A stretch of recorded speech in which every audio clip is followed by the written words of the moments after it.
te conhecer e prosseguir em te conhecer. É tudo que eu quero pra minha vida, Senhor. Bom dia, meus irmãos, a paz do Senhor.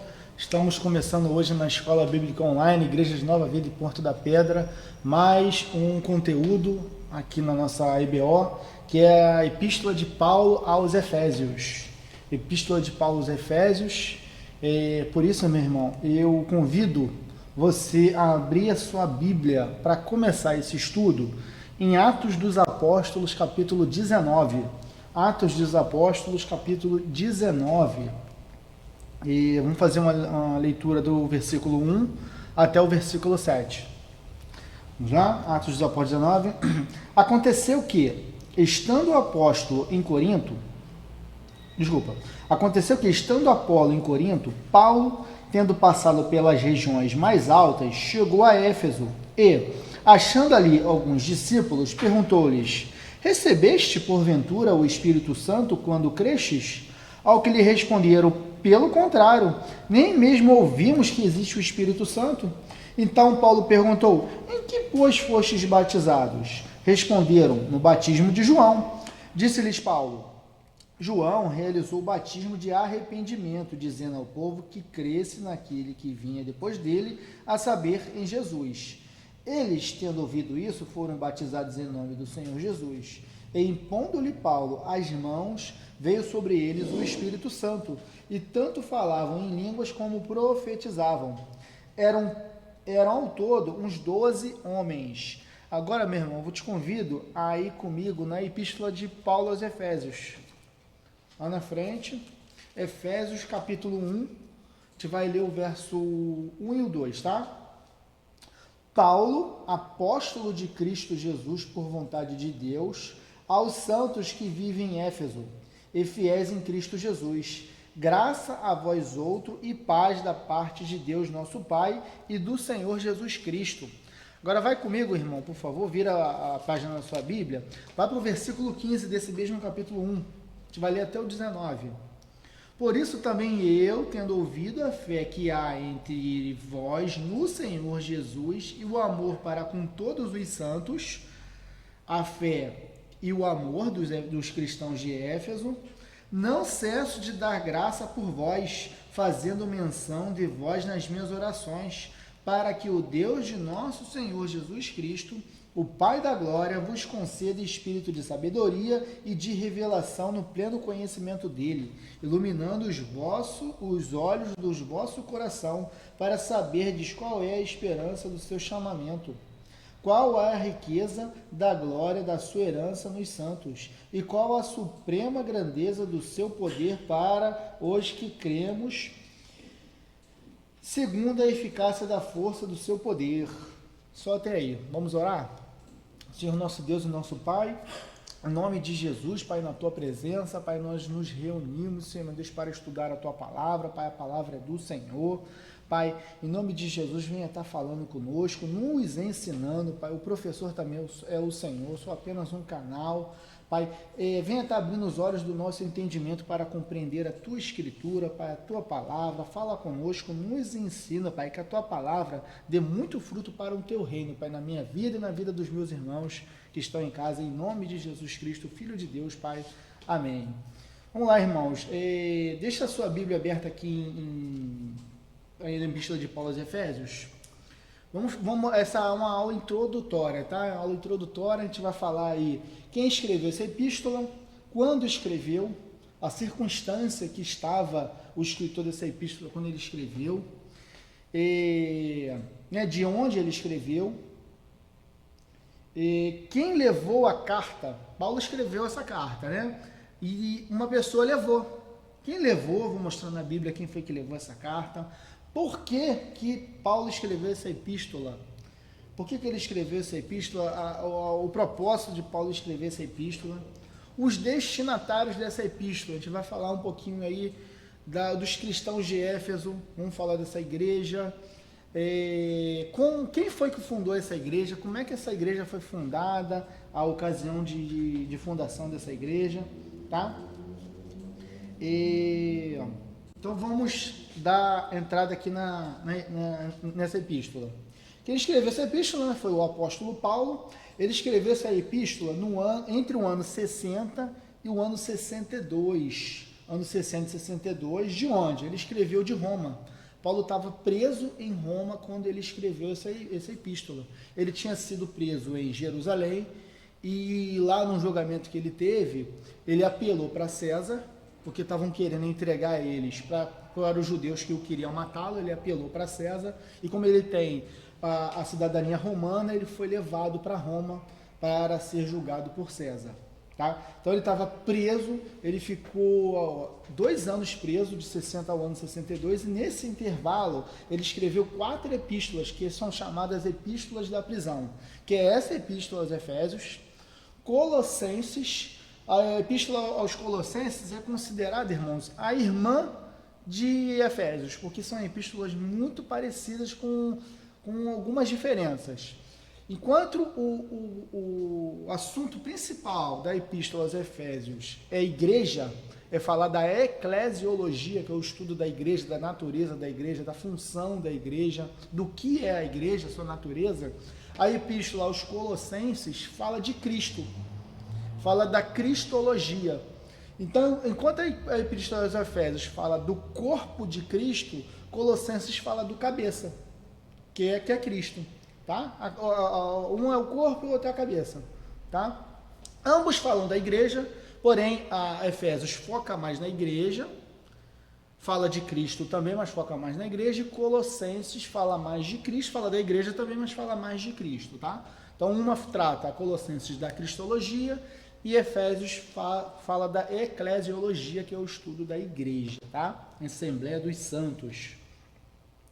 Então, Paulo estava preso, ele escreveu 4 epístolas da prisão, que é Filipenses, é bom você saber, Colossenses, que é considerada a irmã de Filipenses,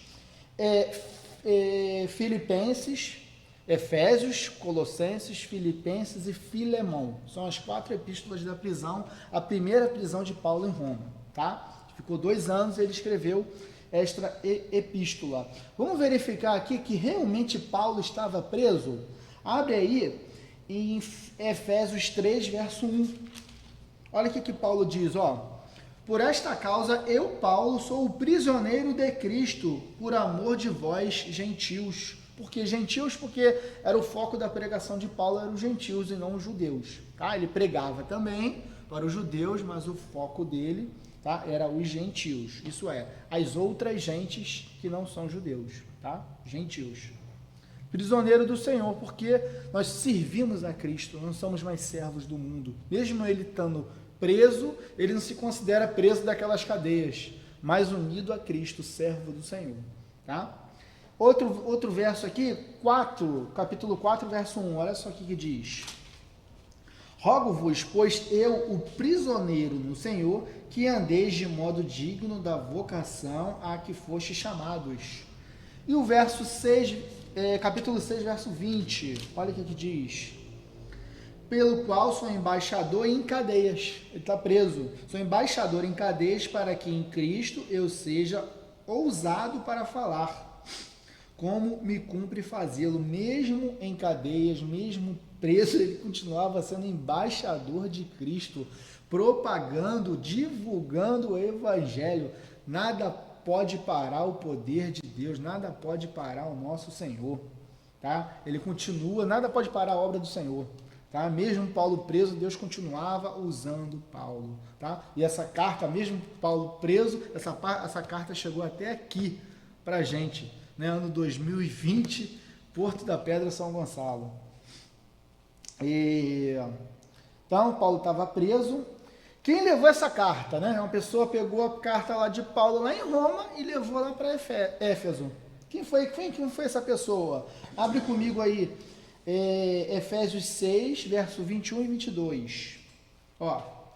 E para que saibais também a meu respeito, isso é, da notícia de Paulo para os Efésios, ó, para que saibais também a meu respeito e o que faço, de tudo vos informará Tíquico, o irmão amado e fiel ministro do Senhor, Foi para isso que eu vou-lo enviei, para que saibais a nosso respeito e ele console o vosso coração. Então esse Tíquico, irmão fiel,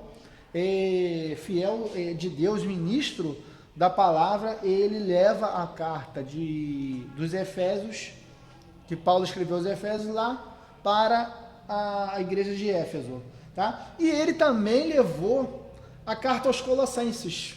A carta aos Colossenses, que é considerada a irmã, Paulo muito provavelmente escreveu uma e escreveu a outra em seguida e deu para Tíquico levar as duas. Uma para Éfeso e outra para Colosso. Abre sua Bíblia aí, vai lá em Colossenses 4, verso 7. Efésios, depois de Efésios vem Filipenses, aí depois vem Colossenses, considerada aí pelos teólogos a irmã gêmea, a irmã de Efésios. 4, 7, olha o que diz.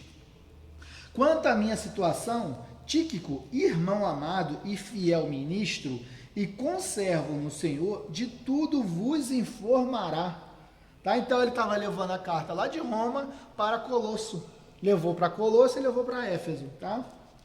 Então, foi Tíquico que levou. Por que Paulo escreveu? Qual o propósito de Paulo escrever essa carta para os Efésios? Qual o objetivo? Tá? Vamos lá. Primeiro, fortalecer a fé dos irmãos. Explicar a natureza da igreja. Isso é eclesiologia, uma carta para a igreja de Éfeso, mas que traz a doutrina da igreja, a natureza da igreja, a função, o objetivo da igreja, tá? A eclesiologia. E desafiar os crentes a agirem como representantes de Cristo, desafiar aquela comunidade, os cristãos a agirem como representantes de Cristo. Destinatários, né? O destinatário original, né, primário, que Paulo escreveu, são os cristãos de Éfeso, tá? Mas como a palavra de Deus, ela é viva, né? Essa carta é atual, uma notícia maravilhosa do Evangelho do Senhor Jesus, e está atual até hoje, chega até nós, edificando a nossa vida e nos aproximando do Senhor, tá? Vamos lá, agora Éfeso. O que é Éfeso? Que cidade é essa Éfeso? Éfeso é uma palavra que significa desejável, tá? Éfeso é uma cidade da Ásia Menor. É uma província romana da Ásia Menor, a capital romana da Ásia Menor. Era uma cidade extremamente importante, tá? Riquíssima, uma cidade gigantesca na Ásia Menor, a cidade mais importante da Ásia Menor, uma cidade riquíssima, muito desenvolvida, era uma cidade portuária, ficava no extremo oeste do mar da atual Turquia, tá? É onde hoje é a atual Turquia, na parte extremo oeste. Ela é banhada pelo mar Ageu, é uma cidade portuária. Para se entrar na Ásia, irmãos, todos os navios tinham que passar pelo porto de Éfeso. Era uma cidade extremamente comercial, por comércio tanto marítimo quanto terrestre. Cidade muito desenvolvida, tá? Uma cidade estrategicamente perfeita para se pregar o evangelho por causa do fluxo de pessoas que passavam ali naquela região, por causa de atividades comerciais que se fazia ali. Então, pessoas do mundo todo passavam pelaquela região. Então, o evangelho sendo divulgado ali, pessoas do mundo todo, da Ásia toda, ia ter notícias do evangelho, porque é uma cidade muito comercial. Muitas pessoas iam ali para fazer comércio, comprar, vender, tá? E voltar para suas casas levando o evangelho do Senhor. Então, é uma cidade desenvolvida na arquitetura, na cultura, uma cidade de cultura grega, de fala grega, de cultura grega. Naquela cidade registrada na Bíblia tinha teatro. Se você ler Atos 19 todinho, você vai ver que ali naquela cidade tinha teatro, tinha escolas, vários prédios públicos, biblioteca, tá? Os arqueólogos, eles falam que lá tinha uma muralha de 9 quilômetros de extensão para proteger a cidade, tá? E uma das 7 maravilhas do mundo antigo, que é o templo a Diana, uma deusa pagã chamada Diana. Diana, na mitologia grega, seria filha de Zeus. Para os romanos, eles faziam associação de deuses de outras localidades, tá? Para os romanos, a Diana era Artemis. Artemis era a deusa da lua, e Diana, para os gregos, é a deusa da fertilidade, da lua e da caça, e para os gregos, a deusa da fertilidade, tá? Era filha de Zeus, para os romanos era filha de Júpiter. Segundo até essa passagem até consta na Bíblia no capítulo 19. Os efésios, eles consideravam a Diana a mãe dos Éfesos, dos Efésios. Eles diziam, né, na mitologia lá deles, que a estátua da deusa Diana, ela caiu de Júpiter, isso é, de Zeus, que entregou, né, essa estátua para aquela cidade, passou a ser a padroeira ali dos Efésios, tá? Então eles construíram um enorme templo, que é considerado uma das 7 maravilhas do mundo antigo, um templo gigantesco, tá? E toda a economia daquela cidade girava em torno do templo a Diana, porque eles faziam muita confecção de estátuas, imagens de escultura, nichos, para vender, comercializar e outras peças de adoração a essa deusa Diana. Então era uma cidade voltada para a idolatria, essa cidade de Éfeso, até o evangelho chegar, voltada para a idolatria, ocultismo e satanismo, artes mágicas, magia negra, tá? Então é uma cidade voltada para isso, quando Paulo chegou ali para evangelizar naquele local. E tem esse templo aí da deusa Diana, como eu falei, feitiçaria, ocultismo, isso tudo está registrado em Atos 19, tá, irmãos? Como é que foi a fundação dessa igreja? A fundação da igreja dos Éfesos. Deixa eu só voltar mais uma outra informação que é importante, irmãos. Como é que era o culto à deusa Diana? Isso é importante. Como é que era o culto à deusa Diana? Pessoas do mundo todo vinham para conhecer o templo e aproveitavam, não conhecia o Senhor, que aproveitava e adorava essa deusa Diana. A adoração acontecia no templo, primeiramente, e era com orgias, tá? Tinha as sacerdotisas em Éfeso, ali no templo de Diana, que se deitavam com os viajantes, com adoradores de Diana, tá? Então, eles tinham relações sexuais dentro do templo, tinha orgias, tinha bebedices e glutonarias, que era a forma de se adorar essa deusa. Então, as pessoas que frequentavam o templo, que eram adoradores dessa deusa pagã, eles tinham essa mentalidade de que, tendo o comportamento de promiscuidade, eles estavam agradando a Deus, estavam agradando essa deusa. Tá? Então, tinha ali atividade homossexual, promiscuidade, muita promiscuidade.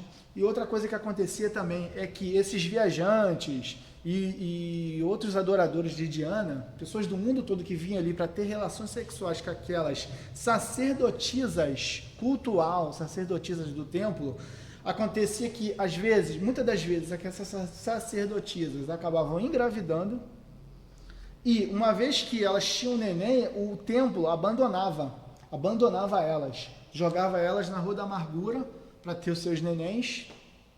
Então ficava aquelas sacerdotisas e sacerdotisas, né, na Rua da Amargura, com uma criança que eles não sabiam quem era o pai, que muitas das vezes a pessoa chegava ali de fazer um turismo, fazia um filho nessas mulheres e iam embora, e elas nunca mais viam, tinham relações com vários homens, tá? Fora relações homossexuais também, mas essas sacerdotisas engravidavam e criavam esses filhos sozinhos. Isso quando não abandonava as crianças. Então, e isso aí, irmão, como esse templo de Diana, ela foi fundada no século V a.C., isso já vinha acontecendo há muito tempo.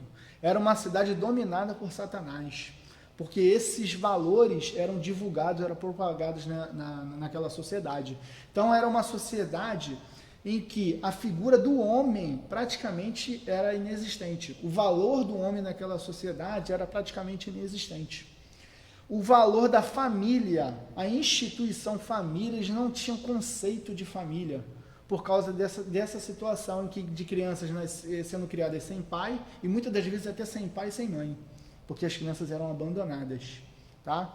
Então eles não tinham conceitos, é uma sociedade extremamente patriarcal. E essa carta aos Efésios, quando o evangelho entra nessa cidade, e essa carta aos Efésios, ela vem para restaurar esses valores de família. A figura do homem como cabeça do lar, provedor, a figura da mulher, né, constituindo junto com o homem os cabeças do lares, né, o homem e a mulher auxiliando, né. O capítulo 5 vai falar bem disso, Cristo restaurando ali os valores da família, instituição criada por Deus, fundada por Deus, e o capítulo 5 vai falar sobre isso aí, o homem, a mulher e os filhos, relacionamento quem é um homem na família, a mulher e os filhos, tá? Um capítulo só para isso, capítulo 5. A fundação dessa igreja. A fundação dessa igreja se deu no ano 50, aproximadamente no ano 53. 53, começa lá no capítulo 18, em que Paulo, vindo de Corinto, lá em Corinto ele conhece Priscila e Áquila, como eles tinham algumas coisas em comum, a primeira, a fé, e a segunda, a profissão, eles faziam tendas, eles eram construtores de tendas.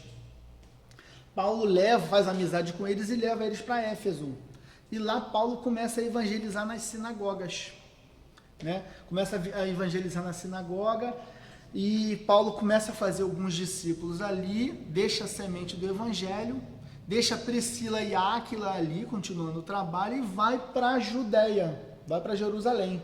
Nesse intervalo que Paulo sai, chega Apolo, judeu natural de Alexandria, e diz a palavra de Deus que ele era poderoso na oratória e na palavra de Deus. Ele era eloquente, um homem muito culto, muito sábio, muito inteligente, conhecia bem a palavra de Deus, conhecia os caminhos do Senhor, conhecia até o batismo de João. E a palavra diz que ele conhecia bem os caminhos do Senhor, porque ele conhecia até a ressurreição do Senhor e a ascensão do Senhor Jesus. Ele não sabia a respeito do batismo no Espírito Santo, a descida do Espírito Santo em Atos 2.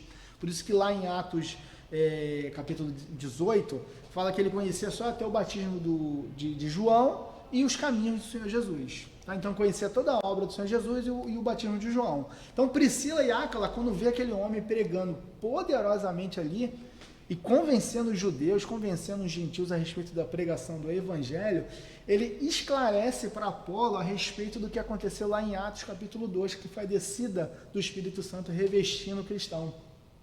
E o interessante é que, sendo Apolo um homem muito culto, um homem muito inteligente, de muito conhecimento e sabedoria, irmãos, ele foi humilde para aprender a respeito, ele se curvou, num bom sentido, a Priscila e Áquila para aprender. Ele não se considerou sábio aos seus próprios olhos. Você vê quando uma pessoa sábia, quando ela tem a mente aberta, o coração para aprender.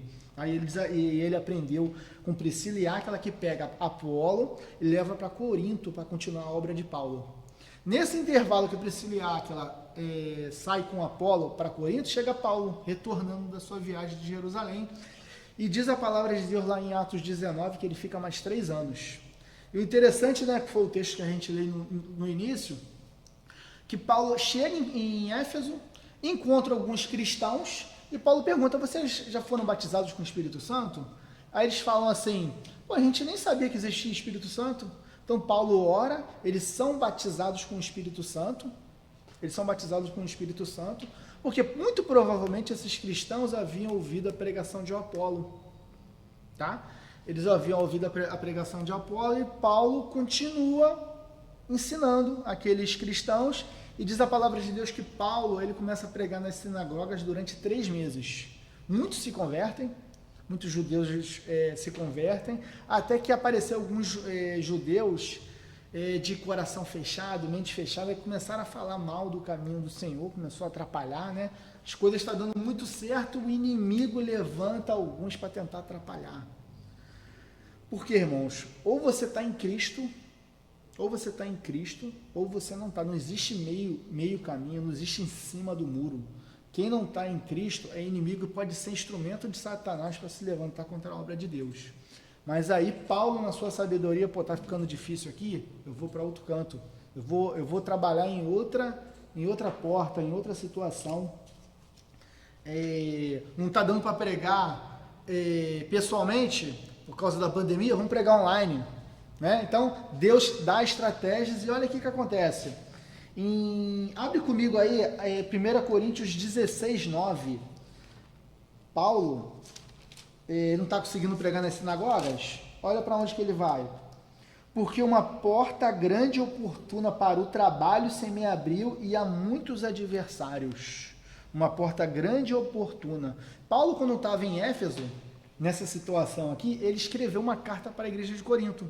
As duas cartas que ele escreve para a igreja de Corinto, ele estava em Éfeso, aqui nessa situação. E que porta é essa que se abriu?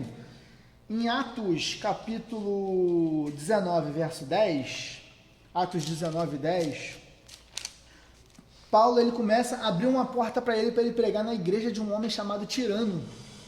E pessoas do mundo todo passavam nessa escola de Tirano para estudar filosofia, para aprender filosofia, e esse Tirano abriu as portas para Paulo pegar a palavra de Deus. E ele começou a evangelizar ali, as pessoas do mundo todo iam e ouviam o evangelho. Ouviam as filosofias, mas ouviam a palavra de Deus, se convertiam e voltavam para suas casas, né? Chegavam ali para fazer algum tipo de comércio, comprar, vender, e depois retornar para sua terra, mas retornavam para sua terra ouvindo a palavra de Deus. E diz lá no verso 10, durou isso o espaço de 2 anos, 19:10, Atos dos Apóstolos, dando ensejo a que todos os habitantes da Ásia ouvissem a palavra do Senhor, tanto judeus quanto gregos, toda a Ásia ouviram a palavra, e muitos se converteram, tá? Então essa é a grande porta que se abriu ali na cidade de Éfeso, tá? É uma oportunidade oportuna, né, para ele pregar a palavra de Deus. Diz lá no verso 11, a gente está em Atos dos Apóstolos 19, que Paulo em Éfeso, né, fundador da igreja de Éfeso, o apóstolo Paulo, que pelas mãos de Paulo, olha lá o verso 11, e Deus pelas mãos de Paulo fazia milagres extraordinários. Quem fazia milagres extraordinários? Deus. Deus, vírgula, pelas mãos de Paulo. Paulo é um instrumento. Eu e você somos instrumentos do Senhor para fazer maravilhas, para fazer milagres, para abençoar vidas, para falar, para testemunhar do Evangelho. Nós somos testemunhas do Senhor. E Deus, pelas mãos de Paulo, fazia milagres extraordinários, a ponto de levar os enfermos e lenços e aventais do seu uso pessoal, diante dos quais as enfermidades fugiam de suas vítimas.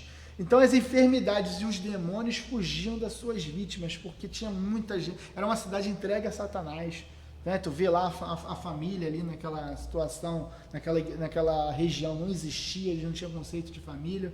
Então é uma cidade idólatra, aberta ao ocultismo, então tinha muitos endemoniados. Aí diz aqui que a ponto que alguns, né, que foram curados e viam tudo que Deus estava fazendo na vida de Paulo, pegava lenços e aventais de Paulo, de uso pessoal do Paulo, e levava. Essas pessoas de livre iniciativa pegavam objetos de uso pessoal do Paulo e levavam. Ouça, irmãos, isso não é doutrina da igreja. Você não vê aqui Paulo ensinando isso. Eram as pessoas de livre iniciativa que faziam isso, pegavam os objetos de uso pessoal de Paulo e levavam. E Deus curava. Deus curava. Isso não é doutrina da igreja, repito.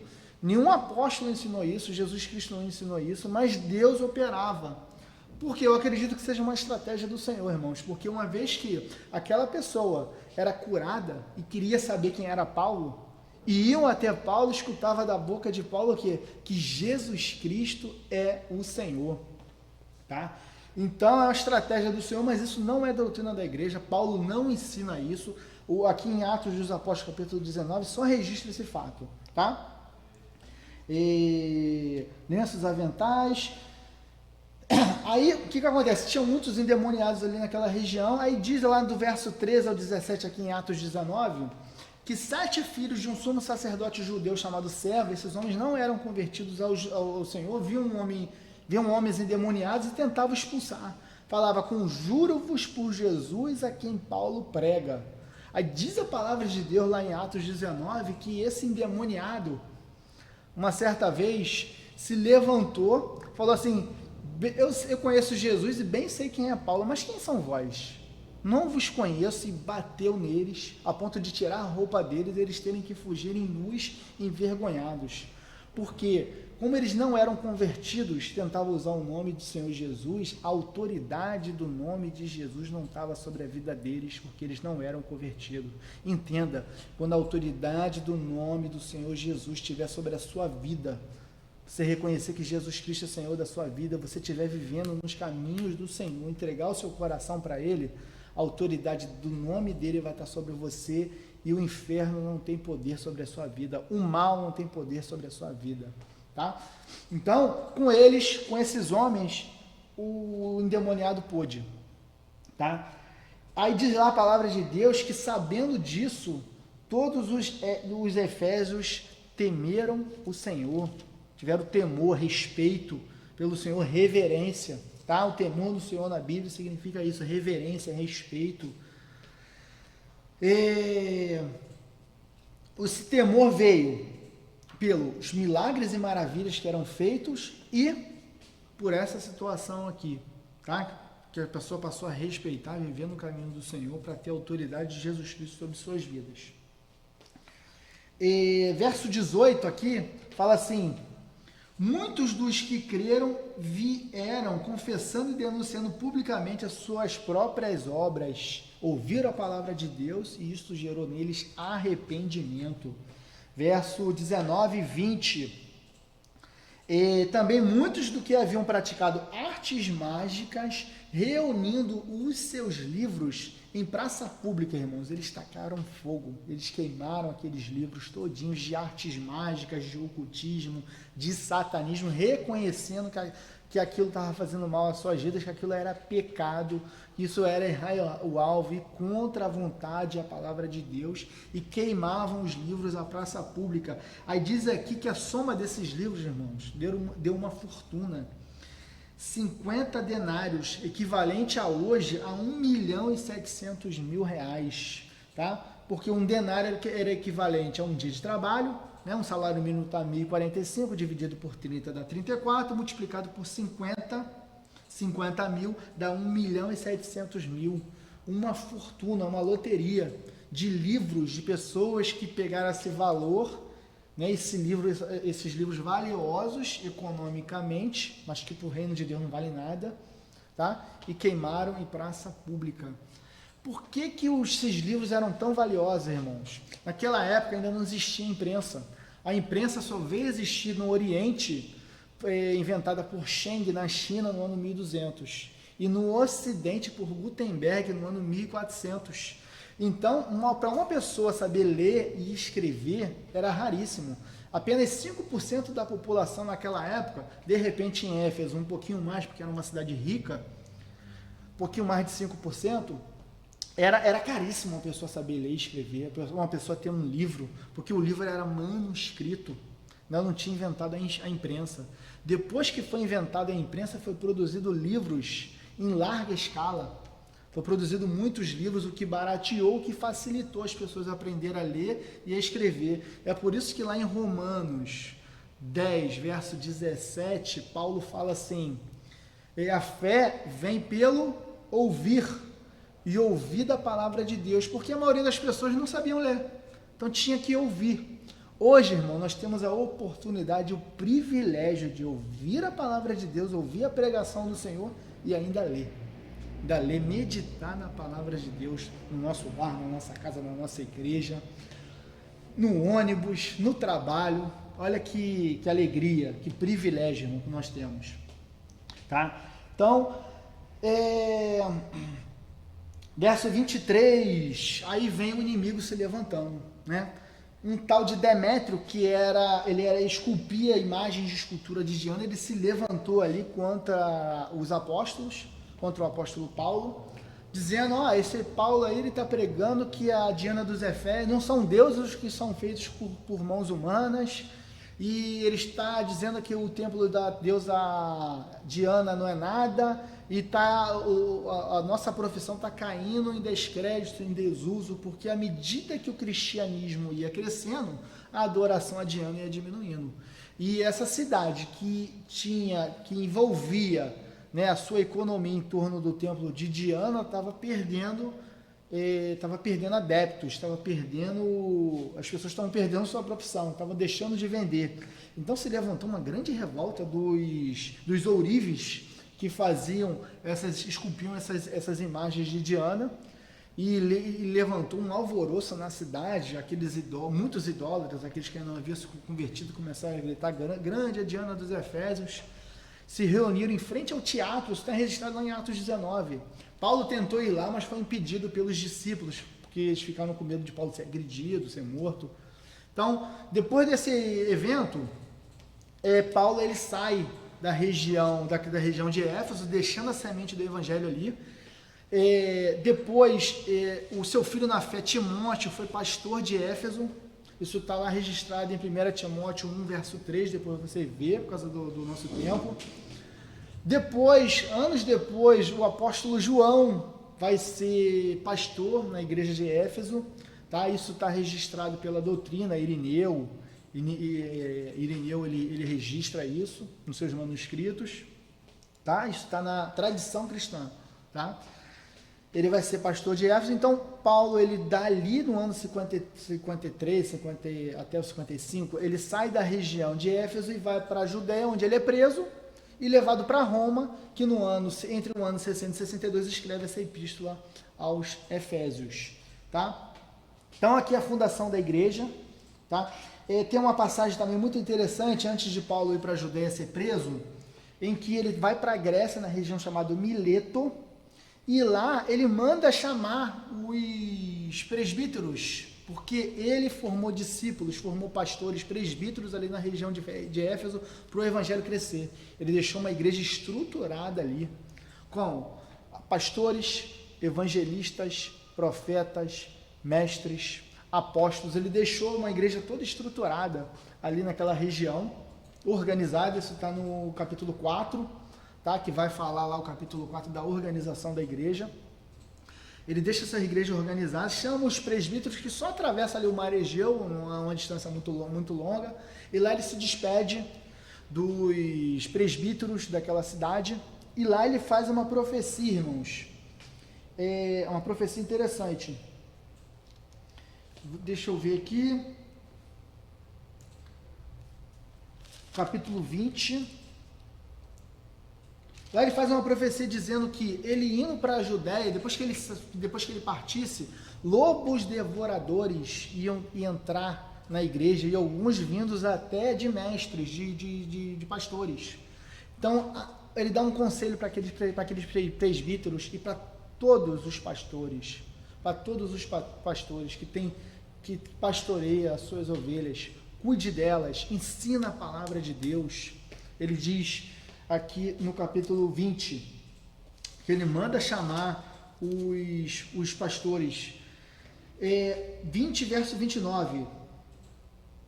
Eu sei que depois da minha partida, entre vós penetrarão lobos vorazes que não pouparão rebanho, e que dentre vós mesmos se levantarão homens falando coisas pervertidas para arrastar os discípulos atrás deles. Portanto, vigiai, lembrando-vos de que por 3 anos, noite e dia, não cessei de admoestar com lágrimas a cada um de vós. Então, vigiai, ensina a palavra de Deus para que isso não venha acontecer.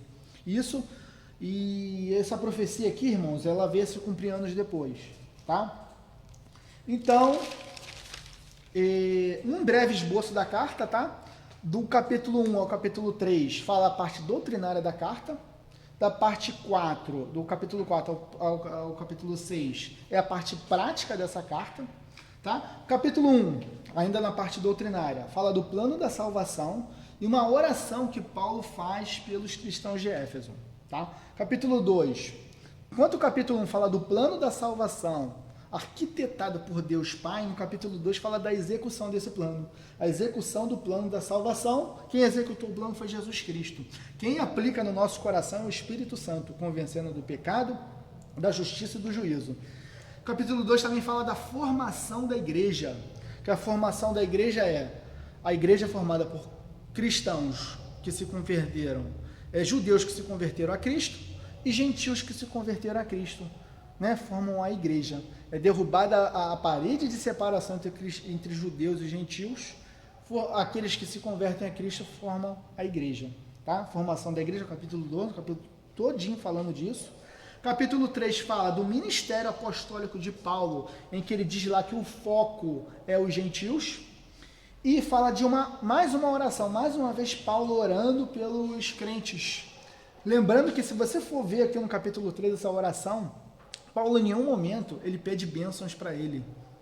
Paulo está preso, está acorrentado, e ele não pede nada para ele só pede para Deus crescimento espiritual para os cristãos de Éfeso. Capítulo 4 fala do comportamento cristão, santidade, fortalecimento da igreja na palavra, buscando a Deus na palavra, tá? Porque essa igreja, irmãos, era conhecida porque ela era muito apologética. Isso, ela combatia as heresias, os falsos profetas, os falsos mestres. A organização da igreja, o capítulo 4 também fala da organização da igreja. É lá que vai falar que Deus deu uns para apóstolos, profetas, mestres, pastores, tá? Apóstolos. Capítulo 4 vai falar da organização da igreja. Capítulo 5, ele continua falando de santidade, e vai falar também do lar cristão. Vai falar do lar cristão. Capítulo 6 vai falar de batalha espiritual. Fica por último a batalha espiritual, porque primeiro vem a parte doutrinária, a gente aprender a palavra de Deus, depois a parte prática, a gente praticar a palavra de Deus. Lembra da casa construída sobre a rocha e sobre a areia, né? Sobre a rocha, aquele que ouve e pratica a palavra de Deus. E uma vez que a gente ouve e pratica a palavra de Deus, a gente está preparado para a batalha espiritual. A gente está revestido pelo Senhor, que é o capítulo 6, que é o último capítulo dessa epístola. Irmãos, essa igreja aqui no início dessa fundação, né? Paulo escreveu por volta do ano 60, essa igreja no ano 60 só tinha mais ou menos 10 anos. Aqui no início dessa igreja, ela era conhecida pelo seu muito amor.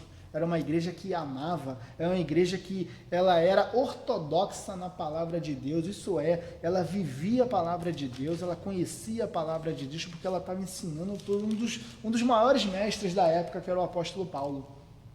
Aqui no versículo em Efésios 1,15 diz assim: por isso também eu, tendo ouvido a fé que há em vós, dos Efésios, no Senhor, e o amor. Essa igreja aqui na sua fundação, com 10 anos de história, ela era conhecida pelo amor, pelas práticas do amor.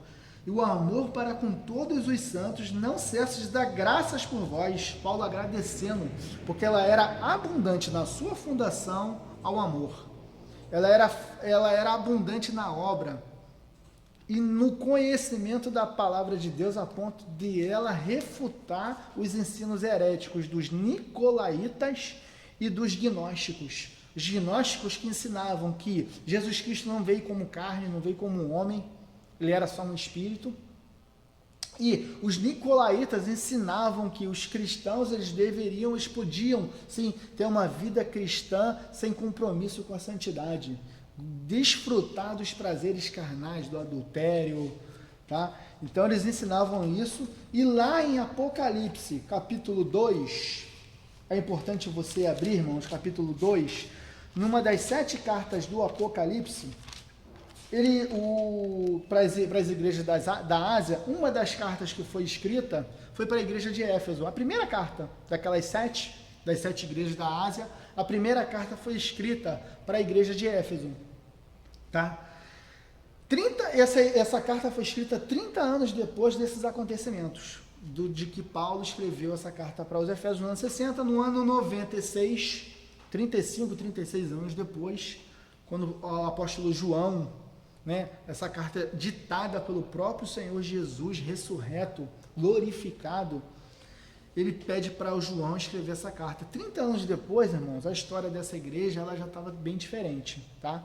Ela já havia perdido o seu primeiro amor, esse amor abundante, que ela era reconhecida nas suas obras, ela era vista. Lembra que a gente estudou a epístola de Tiago, que a fé sem as obras, ela é morta, tá? E que o nosso amor para com o próximo, a nossa fé em Deus, ela é evidenciada pelas obras. E no primeiro século, no início, nos 10 anos de caminhada dessa igreja, o amor e a fé dessa igreja ela era evidenciada nas obras. 30 anos depois, a situação já havia mudado. E ela recebe uma crítica. O Senhor, ela faz elogios a essa igreja. Essa igreja de Éfeso aqui, nesse contexto, ela é considerada equivalente à igreja apostólica. No lapso temporal da história da igreja, ele equivale à igreja apostólica, em que era abundante no amor e no conhecimento da palavra de Deus e na fé. A igreja de Éfeso. E cada igreja equivale a um tempo. Cada uma dessas 7 igrejas equivale a um tempo da história da igreja cristã.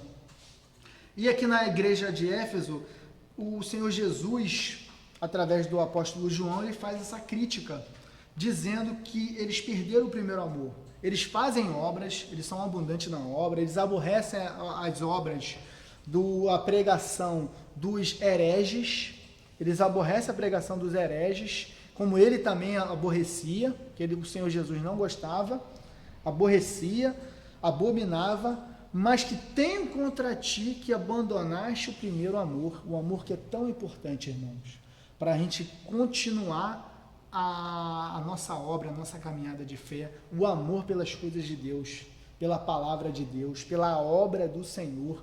Nunca deixe o primeiro amor morrer. E isso aconteceu na igreja de Éfeso, e essa carta aqui vem para divertir esses cristãos de Éfeso dessa época e a nós todos, para nós abundarmos na obra, na fé e no amor na palavra de Deus. A parábola do semeador diz que uma das sementes ela caiu sobre os espinhos, e os cuidados dessa vida que equivale aos espinhos cresceram e sufocaram a palavra, sufocaram aquela semente, irmãos. Pode ter sido isso que aconteceu.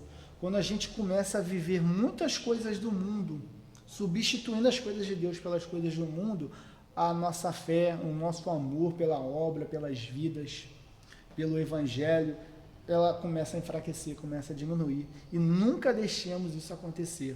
Tá? Eu convido o irmão, diante dessa introdução à Epístola aos Efésios, a ler o capítulo 18 e 19 de Atos dos Apóstolos, o capítulo 1 inteiro, toda a Epístola de Efésios, em especial o capítulo 1, que a gente vai estudar na próxima aula, e o capítulo 2 de Apocalipse.